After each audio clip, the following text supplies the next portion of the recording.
ತುಂಬಾ ದೊಡ್ಡ ದೊಡ್ಡ ಪ್ಲಾನ್ಸ್. ಈಗ ಬಹಳಷ್ಟು ಜನ ಇದು ರಜೆ ಟೈಮ್, ಹೌದು, ಮಕ್ಕಳಿಗೆ ಎಕ್ಸಾಮ್ ಮುಗಿದು ಹ್ಮ್, ಬೇಸಿಗೆ ರಜೆ ಇದು. ಹೌದು, ಯೂಶುವಲಿ ಏನಾಗುತ್ತೆ ಅಂತಂದ್ರೆ ಪೋಷಕರು ಬೇಸಿಗೆ ರಜೆಯಲ್ಲೇ ಟ್ರಿಪ್ಸ್ ಗಳನ್ನ ಹಾಕೋದು, ಹೌದು, ಮಕ್ಕಳನ್ನ ಕರ್ಕೊಂಡು ಹೋಗೋದು ಎಲ್ಲ ಪ್ಲಾನ್ ಮಾಡ್ಕೊಂಡಿರ್ತಾರೆ, ಮೊದಲೇನೆ ಫಿಕ್ಸ್ ಮಾಡ್ಕೊಂಡಿರ್ತಾರೆ. ಹ್ಮ್, ಬಟ್ ಬಿಕಾಸ್ ಆಫ್ ಈ ಕ್ರೈಸಿಸ್ ಬಹಳ ಜನ ಊರುಗಳಿಗೆ ಹೋಗೋದಾಗಿರ್ಬೋದು, ಅಥವಾ ಯಾವ್ದಾದ್ರು ಟ್ರಿಪ್ ಗಳಿಗೆ ಹೋಗೋದಾಗಿರ್ಬೋದು, ವಿದೇಶಿ ಪ್ರವಾಸ ಆಗಿರಬಹುದು, ಹ್ಮ್, ಅವೆಲ್ಲವುಗಳನ್ನ ಕೂಡ ಹೋಲ್ಡ್ ಮಾಡ್ತಾ ಇದ್ದಾರೆ. ಬಿಕಾಸ್ ನಾಳೆ ಪರಿಸ್ಥಿತಿ ಎಂತದ್ ಬರುತ್ತೋ ಏನ್ ಬರುತ್ತೋ ಈಗಲೇ ಜೇಬ್ ಖಾಲಿ ಮಾಡ್ಕೊಂಡ್ಬಿಟ್ರೆ ಮುಂದಿನ ದಿನಗಳನ್ನ ಎದುರಿಸೋದಕ್ಕೆ ನಮ್ಮ ಹತ್ರ ಹ್ಮ್, ಕೊರತೆ ಉಂಟಾಗಬಹುದು ಅನ್ನೋ ಕಾರಣಕ್ಕೆ. ಹೌದು, ಸೊ ಹಾಗಾಗಿ ನೀವು ಕೂಡ ಕಡಿತ ಮಾಡ್ಕೊಳ್ಳೋದು ಬೆಟರು. ಹ್ಮ್, ವೃಥಾ ಖರ್ಚು ಮಾಡೋದಾಗ್ಲಿ, ಹ್ಮ್, ಅನಾವಶ್ಯಕವಾಗಿ ಓಡಾಟ ಆಗ್ಲಿ.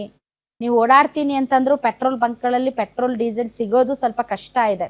ನಿಜ, ಸೊ ಹಾಗಾಗಿ ಇಂತಹ ಪರಿಸ್ಥಿತಿಗಳಲ್ಲಿ ಈ ದೇಶದ ಉತ್ತಮ ನಾಗರಿಕರಾಗಿ ನಾವು ಕೆಲವೊಂದು ಕರ್ತವ್ಯಗಳಿವೆ. ಆ ಕರ್ತವ್ಯಗಳನ್ನ, ಜವಾಬ್ದಾರಿಗಳನ್ನ ನಾವು ಕೂಡ ನಿಭಾಯಿಸ್ಬೇಕು.